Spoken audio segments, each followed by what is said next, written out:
Carlos Sainz Jr. endured a tough Friday of Formula One practice running at Suzuka as he suffered a big crash in FP1 and received a 20-place grid penalty following changes to his power unit. Toro Rosso confirmed ahead of FP1 it had changed the MGU-H turbocharger and internal combustion engine on Sainz's power unit, with each being outside of the season allocation for elements. Sainz entered FP1 with the grid drop confirmed, and saw his fortunes take another hit when he crashed out 50 minutes into the session while exiting the hairpin.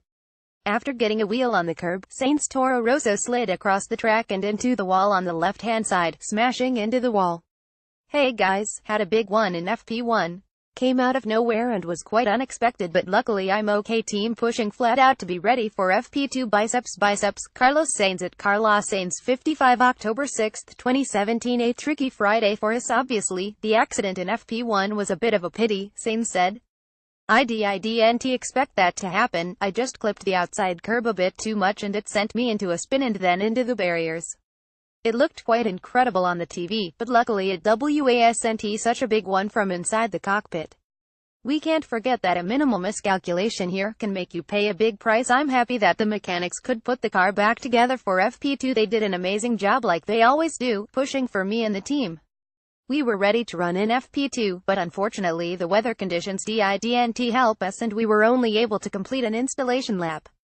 Hopefully tomorrow is a better day." Follow at Luke Smith 1 Brselton. The first round of champions have been crowned on Friday at Road Atlanta after another busy day of track activity, while IMSA also featured a number of activities and announcements itself.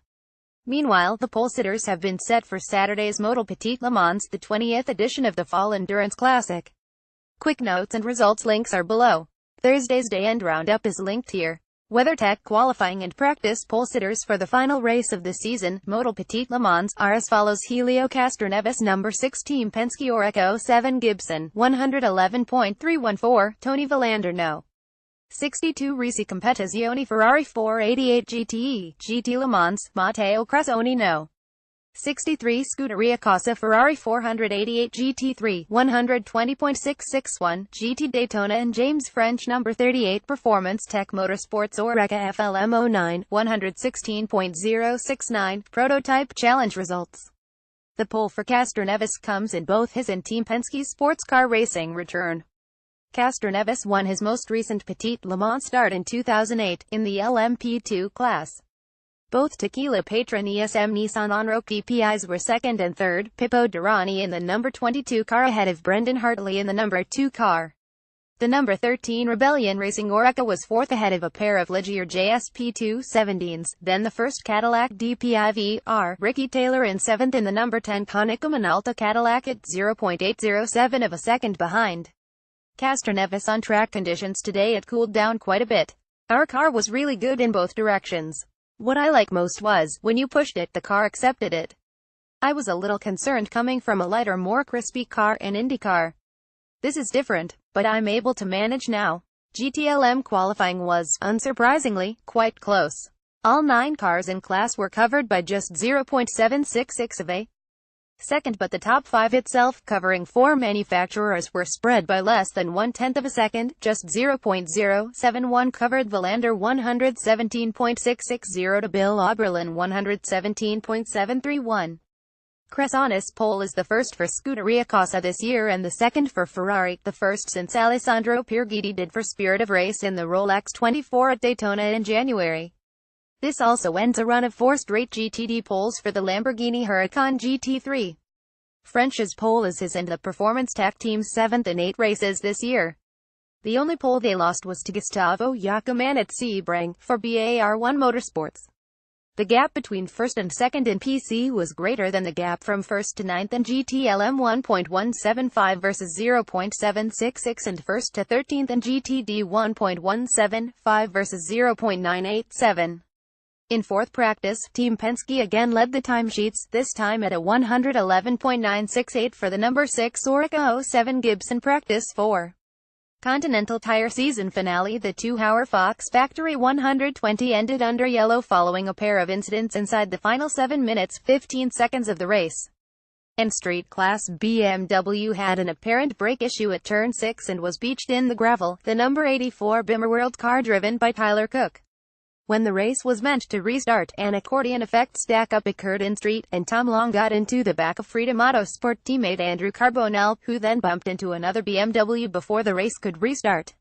Race winners in GS and Saint were the number 69 Mia McLaren 570S GT4 of Jesse Lazare and Chris Green GS and the number 44 CRGI Dubaro Nissan Altima of Owen Trinkler and Sarah Cattaneo Saint results. Champions in GS and Saint both drive Porsches. Dylan McShavern and Dylan Murcott bring home the GS title for the RS1 team, having driven their number 28 Porsche Cayman GT4 Mr. The team won last year's Saint Class title with Spencer Pumpelly and Nick Galante in a Porsche Cayman. Meanwhile, another Porsche Cayman in the hands of Eric Foss, the No. 56 Mario Racing Porsche, won the Saint title. Foss, like in 2014, was meant to share the crown with regular co-driver Jeff Mosing, but a back injury has sidelined Mosing the last 3 races. Foss also won the 2014 Saint title in a similar manner, with Mosing having missed a round due to injury.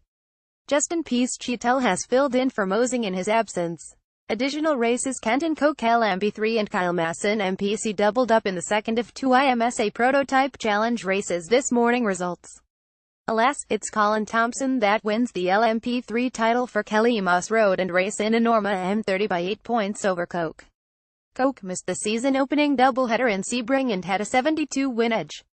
Good things may be on the horizon for both, though. Masson easily secured the MPC title with wins in all but 2 races in class this year. Trenton Estep took the final Porsche GT3 Cup win of the weekend in the year, ahead of series champion Jake Eidson. Results: Corey Fergus finished second in the points ahead of Estep. Notes: IMSA held an hour-long briefing at Road Atlanta this morning to roll through a number of announcements in a row, which are as follows. The number 84 D3 Transformers Racing Ligier JSP 217 Gibson is, in fact, a thing for 2018. Dawson Racing principals Ian Dawson and Simon Dawson, along with the director of marketing for Hasbro, Mike Fletcher, unveiled the team's show car Ligier JSP3 and confirmed its chassis selection. Robbie Kerr was also present, announced as the team's first driver.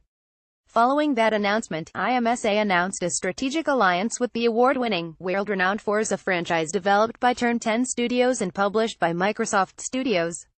IMSA President Scott Atherton was joined by Michael McClary, Partner Development, Microsoft, for this press conference. Forza and IMSA, with its predecessor the American Le Mans Series, enjoy a long-term relationship dating to the first Forza in 2005. Next up on the docket was the announcement of Modal as the new official motor oil of the IMSA WeatherTech Sports Car Championship, and the IMSA Continental Tire Sports Car Challenge. Modal will also have entitlement rights for the Modal Pole Award of the Prototype and GT Daytona classes. Modal's Guillaume Pallaret, Modal USA President, and Roman Grabowski, Modal External Communications Manager, joined Atherton here, with the pair noting Modal's desire to expand into the U.S. market following a long legacy in sports car racing dating to the company's first Le Mans Beau in 1954. Michelin was next up with its first long-form press conference since confirmation it would be the official tire partner of IMSA starting in 2019. Chris Baker, Michelin Director of Motorsport, and Andrew Murray, Vice President, Marketing for Michelin North America, joined Atherton to extol both an extensive testing program and activation plans to go along with its increased role in the championship. There was more to come with another announcement, this time the inaugural Michelin IMSA Sports Car Encore at Sebring International Raceway from November 9-11, 2018.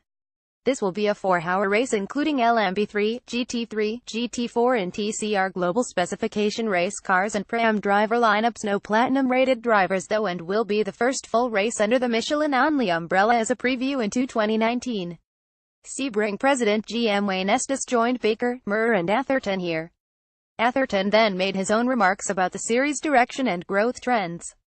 The next major item of note for IMSA to determine is its TV package beyond 2018, with current partner Fox Sports confirmed through the end of next season. At 1:30 p.m. ET, Team Penske President Tim Cindric joined new Acura sports car driver Helio Castroneves and Honda Performance Development President Art St. Cyr for Castroneves' first formal at-track press conference since his switch. Cindric extrapolated on the testing plans, the humor that's followed Castroneves, Juan Pablo Montoya and Simon Pagenaud all doing driver changes, and the timeline for figuring out the remainder of the driver lineup. The hope is to have all 6 drivers, 3 each for the 2 Acura ARC, so 5 sorted in the next 2 to 3 weeks. Castroneves said he'll enter into the right mindset as a sports car driver in terms of compromise and understanding endurance racing, as he transitions out of IndyCar. The team will feature a number of IndyCar crossovers including engineers Jonathan Duguid and Raul Prados, and will be known officially as Acura Team Penske. Given these interviews, nuggets and announcements, there's quite a bit more to follow over the coming days from all these availabilities. Among the notables on the ground this weekend, a number of individuals who spent a majority of the year in the Pirelli World Challenge paddock, a good number of drivers without rides this weekend but searching for one in 2018 among others, Matthew Brabham, Cameron Lawrence, Jade Buford and Mike Skeen, and some high-profile members that contributed to Audi's LMP1 success throughout its tenure, engineers Lena Gate and Justin Taylor and PR aces Martin Puss and Eva Maria Veith. Joest Racing, which ran Audi's program, now operates the Mazda Team Joest program in 2018, where Taylor will be an engineer. Gade joined IMSA radio coverage on Radio Show Limited's RS2 channel throughout the day, adding her unparalleled insight and expertise from the timing stand to the broadcast booth. Follow at Tony DeZeno.